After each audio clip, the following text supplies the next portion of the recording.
When I started my photography journey in summer 2018, I think it was at a very great time for me because I started right in the middle of summer. So I started taking people outside, doing photo shoot outside, and it was working out really, really well for me. But down the line, I think around November of that year, it started to get cold, and I started to realize that it was going to be a problem, especially living in Canada when winter is coming. It's going to be very hard to take people outside to go and do shoots and then, get it out there and do creative stuff. So I had to quickly try and find a solution for this. This pretty much, I think, began my studio photography journey. I had to find a way to, still do creative stuff, but I had to do it indoors because it was getting really cold. It's November and the winter was coming. Living in Toronto, it's going to be a very hard thing. So I started researching on how to pretty much do shoots indoors, which led me to start looking into studio lighting, studio photography, and everything about doing shoots in the studio. So I remember, I think Black Friday that same year, I had some money on me, so I pretty much went and bought myself some AD200, a very nice soft box. I bought a stand, and then got everything going. But there was one very big thing that was missing, which was backdrops. I got all these stuff, but I forgot that there was one thing that I really needed to have, which was backdrops. Right. So I remember there was this wall in my house, right? There was this wall in my apartment, this yellow wall. I was like, you know what? I don't have backdrops. I don't even know much about studio photography. So I'm going to use this wall to create work. I'm going to use this wall to, do what I need to do. I remember I started bringing friends in. I was using this small, tiny hall in my living room. I made a setup. I was using this one. I started bringing friends in, started doing shoots. And I'm not going to lie, I was able to create some really, really amazing work. The amount of stuff that I was able to create, work that I was able to create, it even blew my mind that I was able to make it work. I mean, I was a beginner. Looking back, some of the photos, I'll look at it and even right now cringe. But at that time, using this tiny wall and being able to make it work was really good. And then it really pretty much started rolling my studio photography journey. But then down the line, I started to realize that as much as this wall really got me started in studio photography, there was also one very big problem, which was the wall was very limiting for me. It was very tiny. So all the photos that I was taking were pretty much, like headshot photography. It was really cramped because I couldn't do much. And then I wanted to try different. I wanted to take full body pictures. I wanted to do all that, all other stuff, but I couldn't do it because the wall was limiting me. So I started researching on how to, fix this issue. And God being so good, I was able to pretty much come across Savage backdrops. These paper backdrops that you roll and you set them up and then to get it going. I was able to get myself some Savage backdrops, which was fantastic, which was good. I think Savage backdrops started my journey. I think Savage backdrops pretty much like got me rolling, got the business rolling, got everything going, because the amount of works that I was able to create with these backdrops, I started to set them up in my apartment. Sometimes I'll even go to client's house and then set them up, and then I was able to create some stunning images that was able to get my work out there. Like, these backdrops were just crazy for me. I remember I started off with the mocha and then the yellow. I bought those two to start off, and then the images I was able to create with those one, it was like, whoa, I could do a lot with these ones. So I remember after getting those two, a couple months down the line, I started buying different colors. I got myself the black, I got a gray, I got a white one, I got blue, pink. Like, I have so many different colors of the Savage backdrops. They did amazing. I was able to create beautiful work. I was able to create some of the most stunning images that put my work out there. That pretty much snowballed KP Media works for me. After using those Savage backdrops, I think I started using them in probably like around March or summer 2019. That was 1 year after I started doing studio photography. I used those Savage backdrops for like 2 years, right? I was using them, I was trying different colors, I was using them, and it was working out really well for me. I'm not gonna lie, it was working out.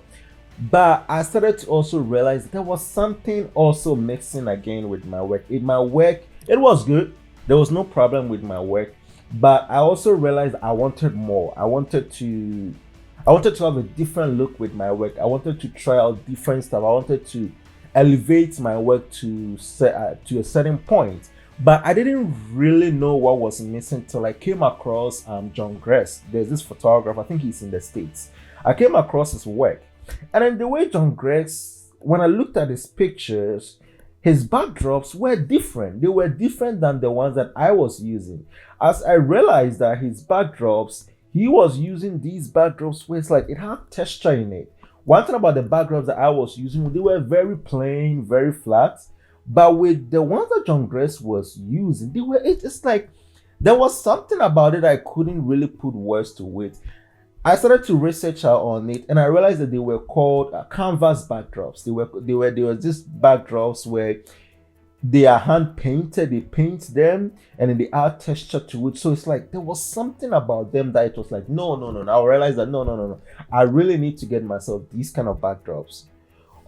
Unfortunately though, when I started to research on it, I was like, okay, I need to get myself some.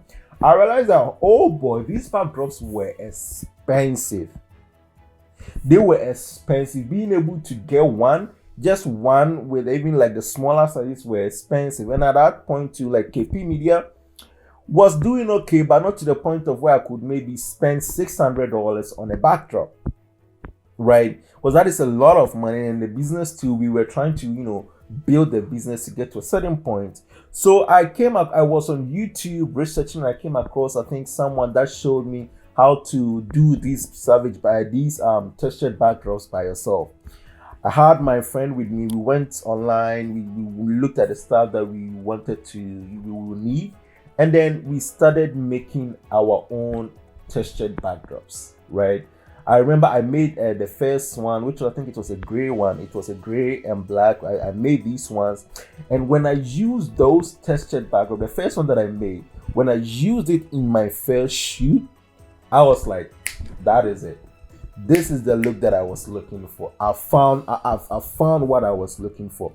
There was something about these textured backdrops that it's like, words can you, like, I can't even explain them, right? I really can't explain them. One thing that I really love about these textured backdrop is they make your work look very expensive. Like, it gives the work a certain type of look that those plain paper backdrops were not giving. Like, when you use them in an image, it's just like, it looks rich, it looks expensive, it elevates your work, it just makes your work just looks absolutely different.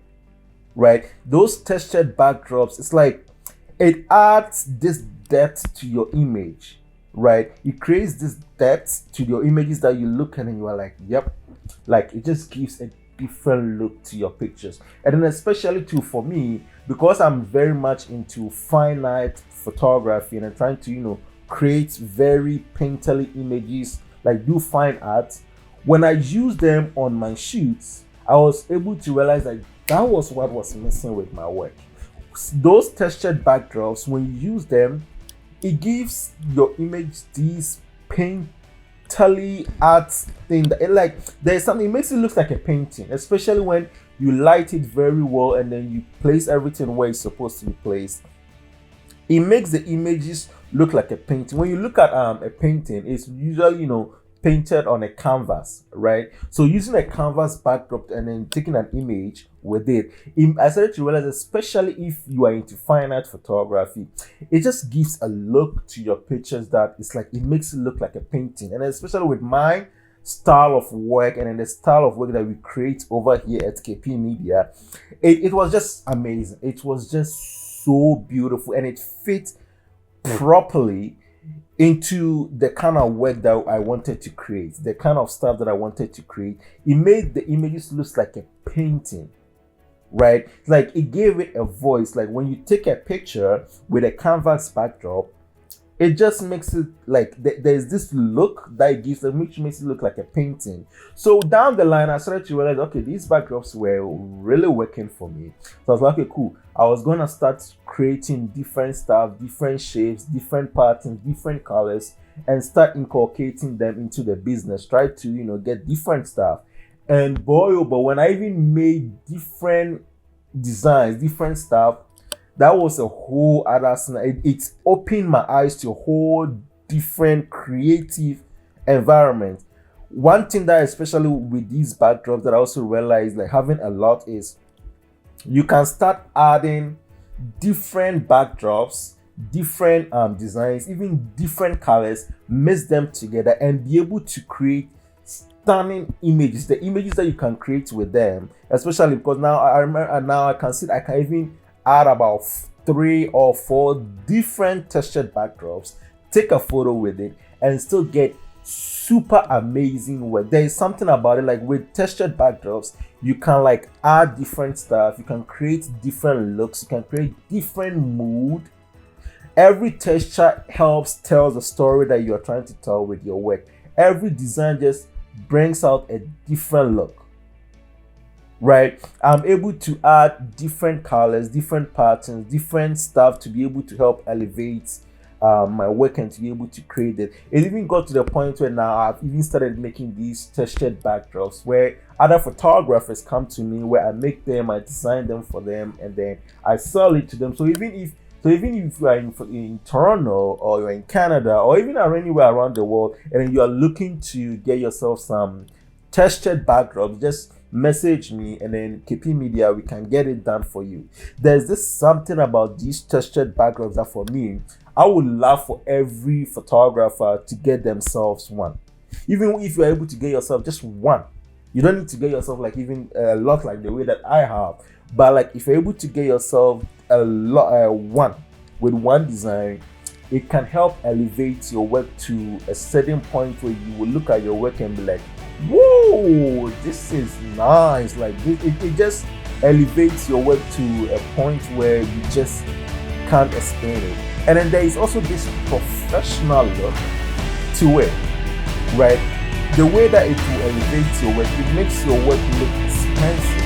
It makes your work look like the point, like, because sometimes when I look at Vogue and I look at some of the backdrops that they are using, it's like, oh, textured backdrop. And most of the, high-end editorial, very famous photographers that I know, one thing I've realized is about 90% of them uses these textured backdrops. So if you're able to get yourself some and use them in your work, the amount of elevation, the kind of work that you'll be able to create with these backdrops, like, it's just going to elevate your work. So right now, this whole video is just to talk about how these textured backdrops have been able to pretty much elevate my work. Looking at where I started from and then where I am right. Yes, it's not just only the backdrops, because I mean the work that we create over here, we're always trying to grow the business, we're always trying to go, so we're always learning new stuff. But one thing that I can really attribute that has led to a huge growth of KP Media is when we started inculcating textured backdrops into our works, right? When we started inculcating textured backdrops into our works, it just elevated our work to a level that I just can't even explain it. It just made the images, everything that we were creating, just stunning, like just beautiful. It was just beautiful. It brought our work to a point where it was just amazing. It was just beautiful.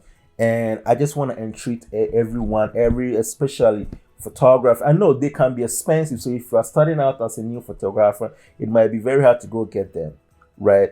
But if you're looking to elevate your work, if you're looking to, take your work to a different kind of level, I would entreat you to get yourself textured backdrops, because they can help grow your business. It can just help elevate your work to a certain point where you will even be surprised.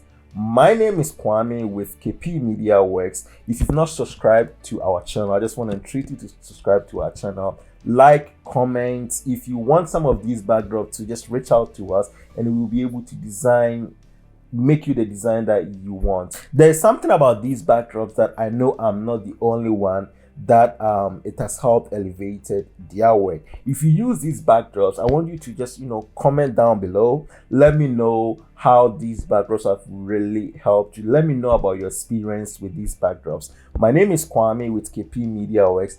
Thank you for tuning in, and we are gonna see you in our next video. Bye bye.